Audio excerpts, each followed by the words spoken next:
आदिवासी कुर्मी समाज ने किया प्रेस कॉन्फ्रेंस का आयोजन। राज्य भर के कुर्मी समाज के लोगों ने की शिरकत। कुर्मी जाति को अनुसूचित जनजाति में शामिल करने की मांग। मॉब लिंचिंग पर बोले कांग्रेस विधायक। कांग्रेस विधायक ने बीजेपी पर साधा निशाना। कहा, प्रदेश में बढ़ती मॉब लिंचिंग बीजेपी की देन। कांके विधायक समरीलाल ने उठाई पानी की समस्या। कांके डैम की सफाई के लिए उठाया मुद्दा। डैम के गंदे पानी से परेशान हैं लोग।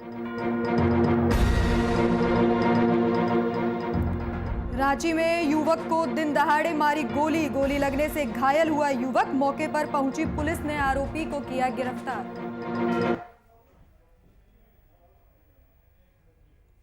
नमस्कार, आप देख रहे हैं वीआईपी न्यूज और मैं हूं आपके साथ राखी लांबा।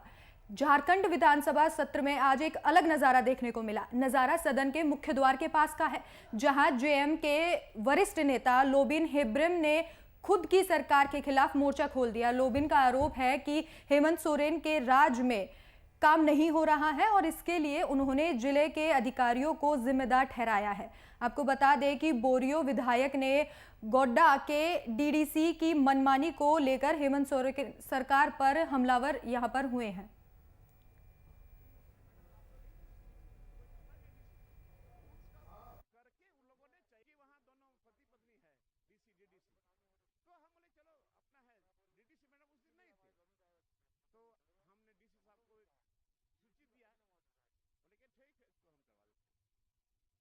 डीडीसी स्पष्ट जवाब देती है कि नहीं सर, इसमें रूल्स का फॉलो नहीं हुआ है। हम बोले मैडम आप तो नहीं थे उस समय, कोई दूसरा डीडीसी थे। रूल्स का फॉलो करके उन लोगों ने चयन औपचारिक चयन पत्र दिया, तो इस पर आप क्या करें? तो बोला नहीं, तो रूल्स का फॉलो नहीं हुआ। और 3 दिन तीसरा दिन वो कैंसिल कर दिया।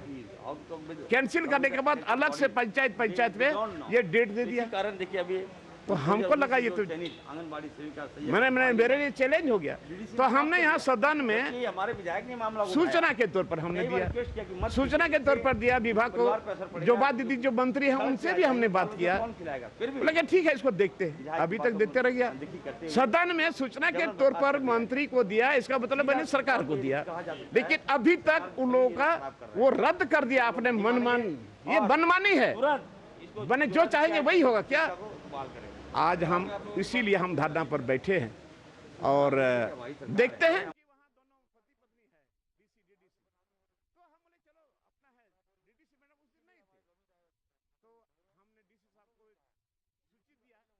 तो जेएमएम के वरिष्ठ नेता हैं जिन्होंने अपनी ही सरकार के खिलाफ मोर्चा खोल दिया है। सत्र के दौरान मुख्य द्वार के पास उन्होंने प्रदर्शन किया है और अपने ही सरकार के खिलाफ उन्होंने नारेबाजी की है। जेएम के वरिष्ठ नेता हैं ये, और इनका कहना है कि अधिकारियों की जिम्मेदारी है काम करना, लेकिन वो काम नहीं कर रहे हैं। हेमंत सोरेन पर सीधा उन्होंने आरोप लगाया है कि अधिकारी भी लापरवाही बरत रहे हैं और सीएम हेमंत सोरेन उनके ऊपर कोई भी कार्रवाई नहीं कर रहे हैं।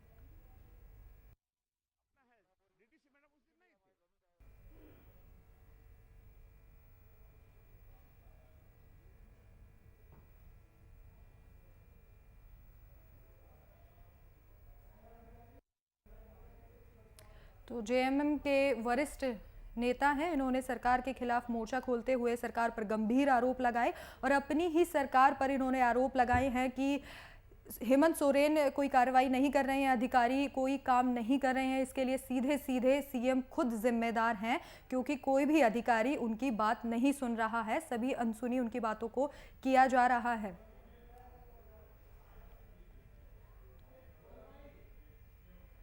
राज्य में इन दिनों मॉब लिंचिंग की घटनाओं में लगातार इजाफा देखा जा रहा है और ऐसी घटनाओं से लोगों की चिंता बढ़ चली है, क्योंकि भीड़ तंत्र के हवाले कई बेगुनाह लोगों की जान जा चुकी है। कांग्रेस के जामताड़ा विधायक इस घटना पर पूरी तरह से संजीदा दिखाई दे रहे हैं। इस कड़ी में इरफान अंसारी की अगुवाई में मुस्लिम प्रतिनिधि मंडल ने सीएम से मुलाकात कर अपनी बात रखी। वहीं इरफान अंसारी ने इस मुद्दे पर कहा कि मॉब लिंचिंग की घटना की रोकथाम के लिए कानून बनाने की ज़रूरत है। साथ ही उन्होंने बीजेपी पर निशाना साधा और उन्होंने कहा कि ऐसी घटनाएं भाजपा की ही देन है। दोबारा इस तरह की नई घटना घटे। सभी जिलों से हम डेलीगेशन लेके आए हैं, मुख्यमंत्री से मिलाने का काम किया और हम लोगों ने कहा कि सख्त से सख्त कानून बने ताकि मॉब लिंचिंग इस राज्य में नहीं हो। मॉब लिंचिंग से हमारा झारखंड जो है कलंकित हुआ है। सुप्रीम कोर्ट का जो आदेश था कि हर हाल में जो स्टेट जो सरकारें हैं वो अपना कानून बनाए, तो लगभग 6 या 7 राज्यों ने कानून बना लिया, लेकिन क्या कारण है झारखंड ने अभी तक ये कानून नहीं बनाया। हमारा बंगाल बना लिया, हमारा बिहार बना लिया। तो आज मैंने मुख्यमंत्री से हम लोग मिले और हमने कहा है कि हर हाल में आप स्ट्रिक्ट कानून बनाइए ताकि एक मैसेज दे सके कि इस तरह से दोबारा घटना नहीं घटे। हमारे निर्दोष बच्चे मारे जा रहे हैं और जो मारने वालों का मनोबल बढ़ रहा है। आप भी मान रहे हैं ना कि आपकी सरकार ने? जी बिल्कुल हुआ है। इसी के लिए मैं कह रहा हूँ कि दोबारा इस तरह की नई घटना घटे, इसके लिए कानून बने और मृतक परिवार को 10 लाख रुपया और एक नौकरी। रांची में आदिवासी कुर्मी समाज की ओर से एक प्रेस कॉन्फ्रेंस का आयोजन किया गया। इस प्रेस कॉन्फ्रेंस में राज्य भर से कुर्मी समाज के लोगों ने शिरकत की। आयोजित पीसी में कई मुद्दों को लेकर आमजनों के विचार विमर्श किया गया। इस दौरान प्रदेश अध्यक्ष प्रसन्नजीत महतो ने कुर्मी जाति को अनुसूचित जनजाति की सूची में शामिल किए जाने की मांग की और लोगों के बीच इस मांग को रखा। साथ ही मांग को प्रशासन और सरकार तक पहुंचाने के लिए किए गए कोशिशों के बारे में लोगों से जानकारी साझा की। लेकिन जनजाति की सूची में सूचीबद्ध किया जाए तो ये तकनीकी रूप से एक त्रुटिपूर्ण है, क्योंकि कुर्मी और कुर्मी दो भिन्न समुदाय हैं, दो अलग अलग समुदाय हैं और कुर्मी और कुर्मी दोनों को एक साथ जोड़ करके जब मांग किया जाता है तो इसमें जो शोध संस्थान है वो भी इसमें दिग्भ्रम की स्थिति उनके ऊपर भी उत्पन्न होती है और वो सही नतीजा निकाल नहीं पाते हैं, सही निष्कर्ष में नहीं आ पाते हैं। और उसी को मद्देनजर रखते हुए हम ये स्पष्ट करना चाहते हैं कि कुर्मी और कुर्मी पूरी तरह से दो अलग समुदाय हैं और जो मांग है वो कुर्मी जनजाति समुदाय को अनुसूचित जनजाति की सूची में सूचीबद्ध किए जाने का मुख्य मांग है। ये दरअसल इसमें हुआ ये है कि जब ब्रिटिश काल में जब सर्वे हुआ था उस समय अंग्रेजी में अड़ अक्षर का विकल्प नहीं होने के कारण कुर्मी को KURMI लिखा गया, जिस तरह से अन्य को भी जैसे खड़िया है उनको KHARI लिखा गया। क्योंकि कुछ संगठन इस ठीक है, लेकिन कालांतर में क्या हुआ जब तो वहीं जमशेदपुर में विश्व हिंदू परिषद ने सरकार और जिला प्रशासन के कार्यकलाप से नाराज होकर उपायुक्त कार्यालय का घेराव प्रदर्शन किया। साथ ही जिला प्रशासन से मांग की कि कदमा के रानी कुदर में जटाधारी शिव मंदिर के पास इमामवाड़ा बनाया जा रहा है, वो किसके आदेश पर बनाया जा रहा है, इसका खुलासा करे। वहीं ही विश्व हिंदू परिषद ने साफ किया कि स्थानीय प्रशासन माहौल बिगाड़ना चाहती है, हिंदुओं की भावनाओं के साथ खिलवाड़ किया गया है, तो विश्व हिंदू परिषद सड़क पर उतरे और हिंसक रूप धारण करेगा। ऐसा उन्होंने कहा है कि ये आंदोलन यूं ही जारी रहेगा अगर हिंदुओं की भावनाओं से खिलवाड़ किया गया तो।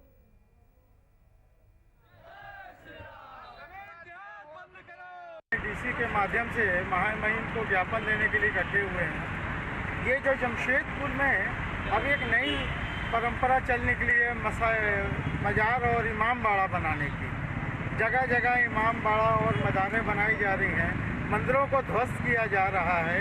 ये किस प्रक्रिया के अंतर्गत हो रहा है यही समझने के लिए आज डीसी साहब से मिलने आए हैं। पिछले दिनों की घटना है कदमा रानी कुदर में जटाधारी शिव मंदिर के बगल में एक इमामबाड़ा निर्माण किया जा रहा है। किसकी सहमति से निर्माण किया जाता है? यही टाटा कंपनी है जो 1 इंच जमीन पर अतिक्रमण नहीं करने देती है और आज टाटा कंपनी जो है किसके इशारे पे इमामबाड़ा बना के दे रही है। इस चीज़ का विश्व हिंदू परिषद पुरजोर विरोध करता है और ये साफ साफ हम लोग प्रशासन शासन को चेताने के लिए आए हैं कि अगर हिंदू हित का हनन हुआ तो विश्व हिंदू परिषद जो है अगली बार चुप नहीं बैठेगा, सड़कों पे उतरकर जन आंदोलन के माध्यम से हिंसक आंदोलन भी अगर करना पड़ेगा तो करेंगे। इसलिए प्रशासन शासन और स्वयं टाटा स्टील होश में आए, इस तरह का क्रियाकलाप करने बंद करें।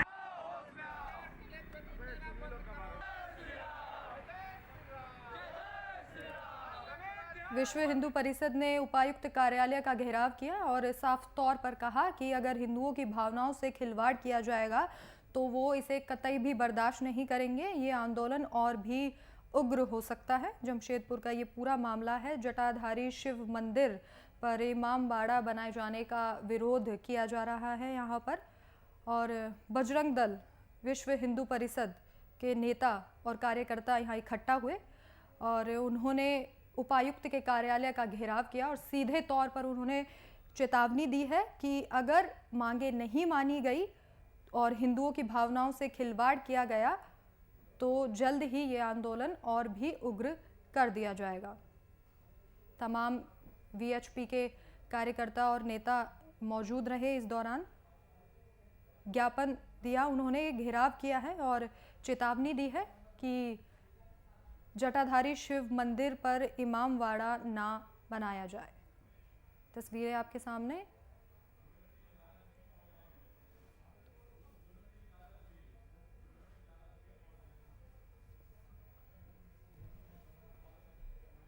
तो हमारे साथ ब्यूरो चीफ लाला जमीन हमारे साथ जुड़ गए हैं।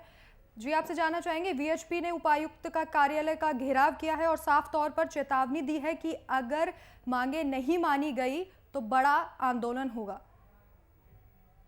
मैं बता दूं यहाँ पे जो कि विश्व हिंदू परिषद जो है कई दिन पहले भी उपायुक्त कार्यालय पहुंचे थे और उन्होंने उपायुक्त को संज्ञान में दे दिया था कि विश्व हिंदू परिषद ने जो स्थानीय सरकार और जिला पर पहले तो संज्ञान में दिया और अब जो है वो स्थानीय सरकार और जिला प्रशासन के कार्यकलाप से नाराज होकर उपायुक्त कार्यालय का आज वो घेराव और प्रदर्शन किया और जिला प्रशासन से मांग की है कि कदमा के रानी कुदर में जो जटाधारी शिव मंदिर के समीप जो इमामबाड़ा बनाया जा रहा है वो किसके आदेश पर इमामबाड़ा बनाया जा रहा है इसका खुलासा करे। वहीं जो विश्व हिंदू परिषद ने साफ किया है कि स्थानीय प्रशासन माहौल बिगाड़ना चाहती है और हिंदुओं की भावना के साथ खिलवाड़ करने का काम कर रही है।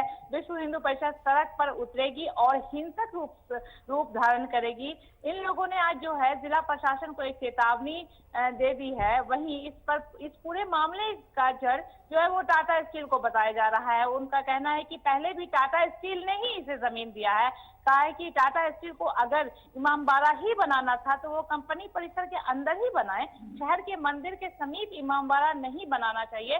तो ये जो पूरा मामला है वो इमामबाड़ा और शिव मंदिर बनाने को लेकर गया है, क्योंकि जहाँ पे टाटा स्टील है ना इमामबाड़ा को जगह दे रही है और वहीं पर जो है उसके जस्ट बगल में देखा जा रहा है कि एक शिव मंदिर है। तो अब इसमें है कि इन लोगों का कहना है कि आगे चल करके भी बहुत मामला बढ़ेगा, काहे कि जो एरिया में बन रहा है वहाँ पहले से ही जो है इस तरह के मामले हमेशा होते रहते हैं और अब ये जो इमामबाड़ा बन जाना तो ये और ज्यादा जो है झगड़ा का घर बन सकता है। तो इसलिए लोग का कहना है कि सरकार और जिला प्रशासन इसके उस कार्यकलाप से वो नाराज होकर के आज वो उपायुक्त कार्यालय का घेराव किया।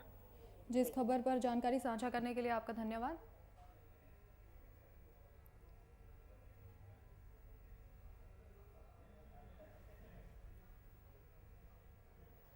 तो वहीं रांची विमेंस कॉलेज की एक छात्रा के कोरोना संक्रमित पाए जाने के बाद प्रशासन में हड़कंप मच गया है। इसके मद्देनजर कॉलेज के एक विभाग को पूरी तरीके से सील कर दिया गया है। साथ ही ऑनलाइन नामांकन और पढ़ाई की व्यवस्था शुरू की जा रही है। कुलपति कामिनी कुमार ने जानकारी देते हुए कहा कि कॉलेज में कोरोना से बचाव के लिए कई कदम उठाए गए हैं।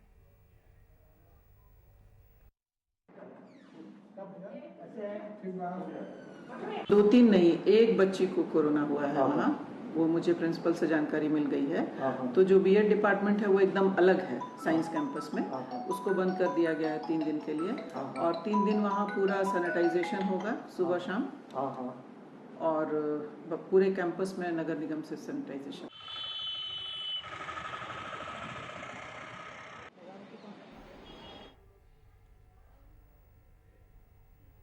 धनबाद के निजी विद्यालय संघ की ओर से जिला शिक्षा अधीक्षक के खिलाफ प्रदर्शन किया गया।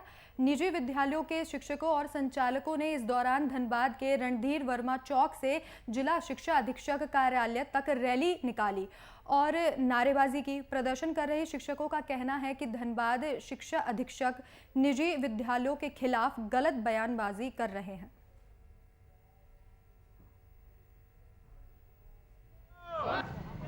उनकी गलत बयानबाजी के खिलाफ आज झारखंड प्राइवेट स्कूल एसोसिएशन जिला इकाई धनबाद आज जिला शिक्षा अधीक्षक के पास जा रहा है और उनसे यह जवाब तलब करेगा कि निजी विद्यालय जो कि U- कोड प्राप्त है SDMIS का डाटा के तहत सभी निजी विद्यालय बच्चों का शिक्षकों का डाटा सरकार को उपलब्ध कराते हैं, तो यह अवैध क्यों हो? अगर वह अवैध है तो हम अवैध करेंगे। बिना शर्त हमें मान्यता दो, पासवर्ड जल्दी निर्गत करो, आर्टिस्ट के खिलाफ बयान दोहन करना बंद करो।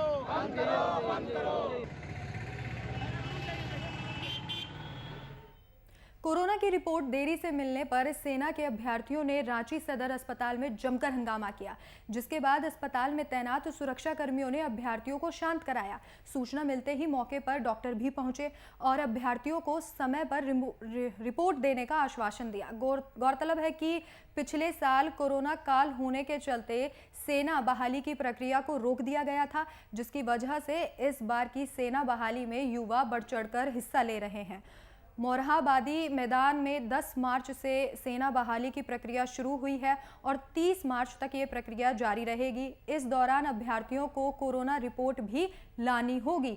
सभी अभ्यर्थियों को उम्र और योग्यता की पुष्टि के बाद ही सेना में शामिल होने का मौका दिया जाएगा।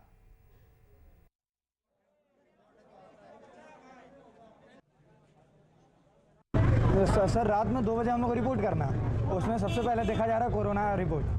सर कोरोना का हम लोग टेस्ट दिए, कुछ का रिपोर्ट आया, कुछ का नहीं आया। उस दिन SRF-ID मिला, कुछ का रिपोर्ट आ गया, कुछ का ID खुल भी नहीं रहा। जो रिपोर्ट आया सर कुछ का साइन किया हुआ है रिपोर्ट में, कुछ का साइन भी नहीं किया हुआ है। और उसके बाद एक मेडिकल सर्टिफिकेट करके पेपर है, उसमें सर डॉक्टर में सदर का मुहर रहना चाहिए और डॉक्टर का सिग्नेचर आना चाहिए। उसके लिए हम लोग आए सर, कल तक कुछ लड़का का सिग्नेचर मुहर हुआ, आज किसी का नहीं हो रहा। इसके लिए हम लोग पहले सर उस बिल्डिंग में गए तो वहाँ बोला कि सिविल सर्जन पास जाइए, वहाँ पूछिए। वहाँ जाके पूछे सर यहाँ कुछ भी बिहारी करके कोई है या जो भी है, उनसे बोले तो वो बोले हम लोग नहीं करेंगे। ऑफिसर से बात हुआ है, ऑफिसर बोला है कि अब सिग्नेचर और मुहर का ज़रूरत नहीं है। और सर इनकेस अगर हम लोग वहाँ से कल भगा देते हम लोग कल क्या करें?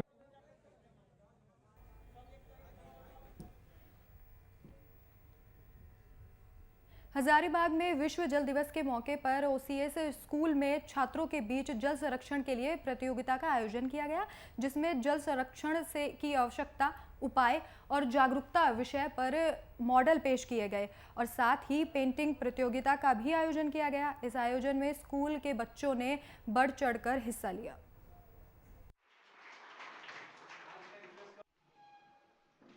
विश्व जल दिवस के अवसर पे हमारे OCS स्कूल में पेंटिंग कंपटीशन और मॉडल मेकिंग कंपटीशन ऑर्गेनाइज किया गया।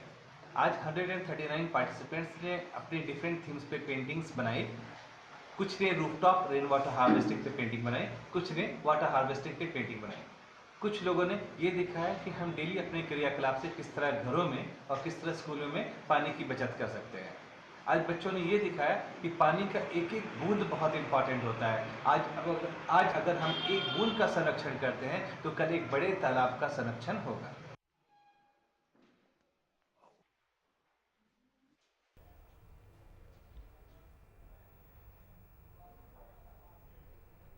बोकारो में अपनी सुरक्षा अपने हाथ कार्यक्रम का शुभारंभ किया। उपायुक्त राजेश सिंह ने इस कार्यक्रम का आगाज किया है और डीसी ने हरी झंडी दिखाकर प्रचार वाहन को रवाना किया। ये प्रचार वाहन जिले के सभी स्कूलों के बच्चों को स्वच्छता के बारे में जागरूक करेगी। ये प्रचार 22 मार्च से 25 मार्च तक किया जाएगा। इस दौरान कोरोना से बचने के लिए भी उपायों के बारे में जानकारी साझा की जाएगी। ये पूरा कार्यक्रम शिक्षा और साक्षरता विभाग के साथ ही यूनिसेफ झारखंड की कोशिश के साथ किया जा रहा है।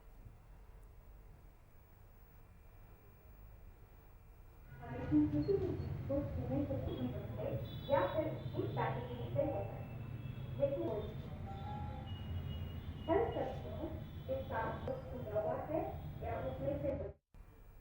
हजारीबाग में गुरु गोविंद सिंह साहिब पटना के वरिष्ठ उपाध्यक्ष इंद्रजीत सिंह ने गुरुद्वारे में प्रेस वार्ता का आयोजन किया। इस दौरान उन्होंने बताया कि सिख समुदाय के 9वें गुरु तेग बहादुर थे, जिनके 400वें प्रकाश पर्व को झारखंड में बड़ी धूमधाम के साथ मनाया जाएगा। इसे लेकर एक बैठक भी की गई, जिसमें कोविड को ध्यान में रखते हुए गुरु का प्रकाश पर्व मनाने का फैसला किया गया है।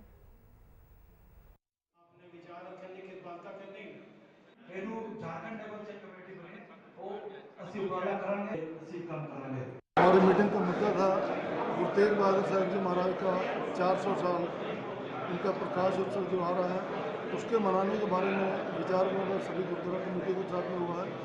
इसके अलावा गुरुद्वारा कमेटियों की समस्याएं आ रही हैं और उसके बारे में सबने अपने अपने विचार रखे हैं। और इसके अलावा सिख समुदाय से संबंधित जो कि धर्म से संबंधित कुछ बातें हैं वो भी लोगों ने अपनी अपनी रखी है। इसके अलावा जो हमें लिटरेचर छपा के बांटने की जरूरत है, अलग अलग भाषाओं में गुरु तेग बहादुर साहब जी की जीवनी के बारे में लिटरेचर छपा के बांटा जाएगा। और इसके साथ में ज़रूरतमंद सिख परिवार जो गरीबी में रेखा से काफ़ी नीचे हैं उनके बच्चों की पढ़ाई पर विशेष ध्यान देना। गुरुद्वारा कमेटी अपने अपने शहरों में अपने अपने क्षेत्र में लोगों के जो भी ज़रूरत है उसके लिए सहायता करेंगे।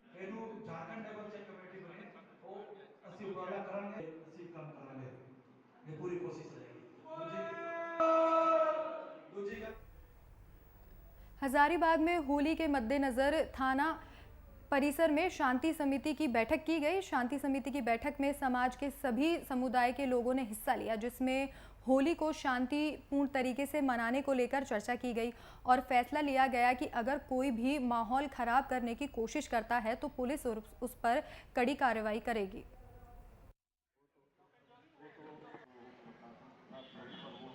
नज़दीक में होली का त्यौहार है और साथ ही कुछ दिनों के बाद रामनवमी का भी त्यौहार होगा। दोनों त्यौहार के अवसर पर हम लोग इकट्ठे हुए हैं और इस त्यौहार को हर्ष उल्लास के साथ कैसे मनाया जा सकता है इसके लिए हम लोग स्ट्रैटेजी प्लान कर रहे हैं और सभी जो मुख्य व्यक्ति हैं उनसे बातचीत करके उनकी क्या समस्याएं हैं, हम लोग किस तरह से उनका सहयोग कर सकते हैं इस त्यौहार में, किस तरह से हम लोग उनकी इस त्यौहार की खुशियों को दुगनी कर सकते हैं, इसी अवसर पे हम लोग एकत्रित हुए।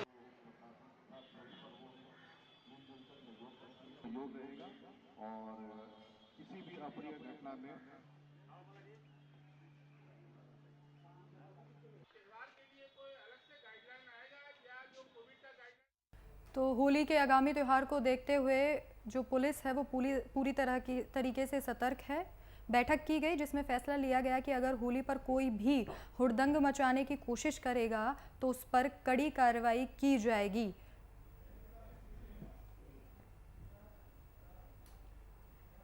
रांची में काके विधायक समरीलाल ने बजट सत्र के शून्यकाल के दौरान अपने क्षेत्र की समस्या को उठाया, जहां उन्होंने काके डैम की पानी की साफ सफाई कराने को लेकर सदन में अपनी बात रखी। वहीं मीडिया से बातचीत करते हुए समरीलाल ने कहा कि 20 साल पहले काके डैम की सफाई हुई थी। राजधानी की आधी आबादी काके डैम से पानी पीती है और डैम के पानी से बदबू आती है, जिससे लोगों को परेशानी हो रही है। तो ऐसे में पानी को साफ कराने की बेहद ज़रूरत है। जो भरा हुआ गेट से लेकर वहाँ तक कम से कम तो होता होगा 20 साल पहले वो साफ हुआ था, थोड़ा मोड़ा, पूरा भी नहीं हुआ था। और आधी आबादी रांची की वहाँ से पानी पीती है। सवेरे मॉर्निंग वॉक में लोग जब घूमते हैं तो उसका बदबू इतनी है गाद की कि बहुत बेचैनी सा लगता है। और कल हम गए थे कोंगे, कार्यक्रम था, एक उम्मीद करके एक संस्था बनी है वहाँ, बच्चों को पढ़ाती है, तो उस कार्यक्रम में मैं गया था। उसी समय हमको शिकायत मिली थी और हम जाकर देख के आए डैम के ऊपर घूमकर। सचमुच बदबू गाद जमा और ये जो कुंभी है जो भरा हुआ गेट से लेकर वहाँ तक।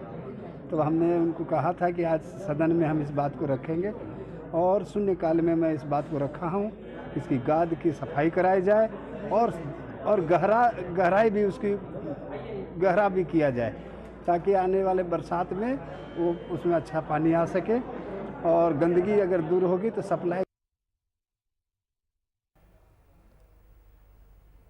तो इस वक्त के बुलेटिन में मेरे साथ इतना ही। आगे की दुनिया की तमाम बड़ी खबरों के लिए देखते रहिए VIP न्यूज़।